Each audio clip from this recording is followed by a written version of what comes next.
নমস্কার বন্ধুরা, আমার চ্যানেলে আপনাদের সবাইকে স্বাগত। আজকে আমি বানাবো সবার প্রিয় চিকেন বিরিয়ানি। তো চিকেন বিরিয়ানি বানানোর জন্য আমি এখানে এরকম মাংসের পিস নিয়েছি। দেখুন, লেগ পিস, চিকেন থাইয়ের পিসগুলো রয়েছে। এরপর আমি এর মধ্যে একে একে মশলাগুলো মাখিয়ে নেব। এর মধ্যে আমি প্রথমে দিয়ে দেব স্বাদ মতো নুন, হলুদ, পেঁয়াজ বাটা, আদা বাটা, রসুন বাটা, তারপরে দেব কাশ্মীরি লঙ্কার গুঁড়ো, তারপরে দিয়ে দেবো 1 চামচ জিরের গুঁড়ো, 1 চামচ ধনের গুঁড়ো। এরপরে দিয়ে দেবো সামান্য তেল, তারপর দেব 2 চামচ মতো টক দই। এরপর অ্যাড করব বিরিয়ানি মশলা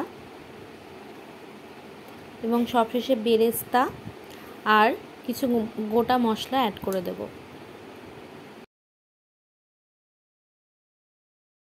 এই গোটা মশলার মধ্যে আছে লবঙ্গ, দারুচিনি, এলাচ, শাহজিরে, শাহমরিচ, জয়িত্রী, জায়ফল আর যে একটা স্টার ফুলের মতো থাকে সেই মশলাটা। এই সব কিছু দিয়ে আমি মাংসটাকে ভালো করে ম্যারিনেট করে নেব। আজকের বিরিয়ানি তৈরিতে কিন্তু আমার বরমশাই আমাকে হেল্প করেছে। মাংসটা কিন্তু আমার বরমশাই ম্যারিনেট করে দিয়েছে। তো যাই হোক, মাংসটা ভালো করে ম্যারিনেট করা হয়ে গেলে এটাকে আমি 1 ঘন্টার জন্য ফ্রিজে রেখে দেব, যাতে মাংসটা সফট হয়ে যায়। এবার একটা কড়াইতে তেল দিয়ে তেলটা গরম হলে বেরেস্তা বানানোর জন্য আমি এখানে 4টে মিডিয়াম সাইজের পেঁয়াজ একদম ফাইন চপ করে নিয়েছি। সেটাকে সুন্দর করে ভেজে নেব।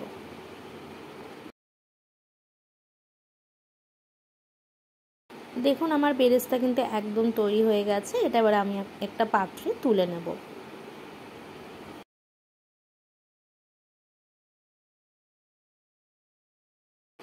এরপর সে একই তেলে আমি বিরিয়ানির আলুগুলো দিয়ে দেব। এর মধ্যে আমি পরিমাণ মতো নুন আর হলুদ দিয়ে 3 থেকে 4 মিনিটের জন্য আলুটাকে হালকা ভেজে নেব।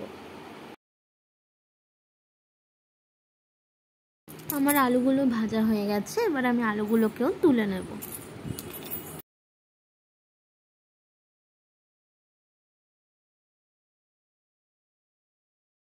এবার আমি বিরিয়ানির ভাতটা রান্না করার জন্য একটা হাঁড়িতে জল দিয়ে তার মধ্যে গোটা গরম মশলা, 1 চামচ মতো সাদা তেল, 2 চামচ মতো নুন আর অর্ধেকটা পাতিলেবুর রস দিয়ে দেব।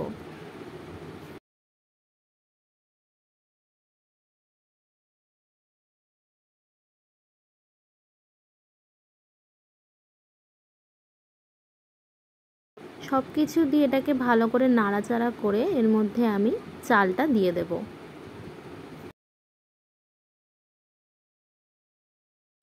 চালটা দেওয়া হয়ে গেলে নাড়াচাড়া করে এই চালটাকেও আমি সেদ্ধ হতে দেব, কিন্তু এটা কিন্তু একটু শক্ত থাকতেই নামিয়ে নিতে হবে, নাহলে কিন্তু ভাতটা একদম গলে গেলে বিরিয়ানিতে দলা পেকে যাবে। এবার আমি এখানে উষ্ণ গরম জলের মধ্যে 1 প্যাকেট গুঁড়ো দুধ দিয়ে দিলাম। সেটাকে ভালো করে নেড়েচেড়ে মিশিয়ে নিলাম। এরপর আমি এর মধ্যে অ্যাড করব হলুদ গুঁড়ো। আপনারা চাইলে এখানে কেশরও দিতে পারেন, কিন্তু আমার ঘরে কেশর ছিল না, তাই আমি হলুদ দিয়েই কাজ চালাচ্ছি। হলুদেও কিন্তু বিরিয়ানির রঙটা বেশ ভালো আসে।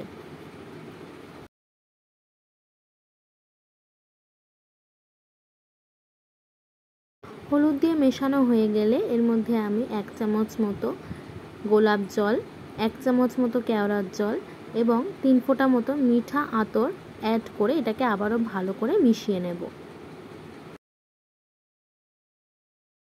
এরপর আমি কড়াইতে যে মাংসটা ম্যারিনেট করে রেখেছিলাম সেই মাংসটাকে দিয়ে দেব।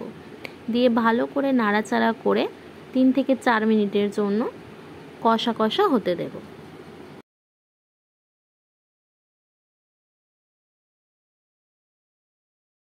এই স্টেজে এর মধ্যে আমি ভেজে রাখা আলুগুলো অ্যাড করে দেবো, যাতে আলুগুলোর মধ্যে ওই মশলাটা ভালো করে ঢুকে যায় এবং আলুটা প্রপার সিদ্ধও হয়ে যায়।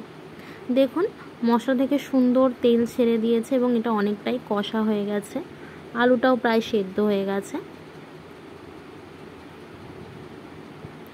এরপর আমি এর মধ্যে সেই মশলা ধোয়া জলটা অ্যাড করে দেব। এবং ভালো করে নাড়াচাড়া করে 5 মিনিটের জন্য হতে দেব।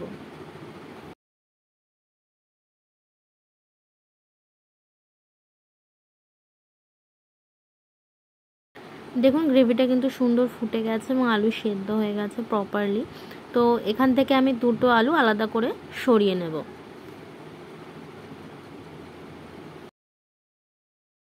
দেখুন আমার বিরিয়ানির মাংসের গ্রেভি কিন্তু একদম রেডি।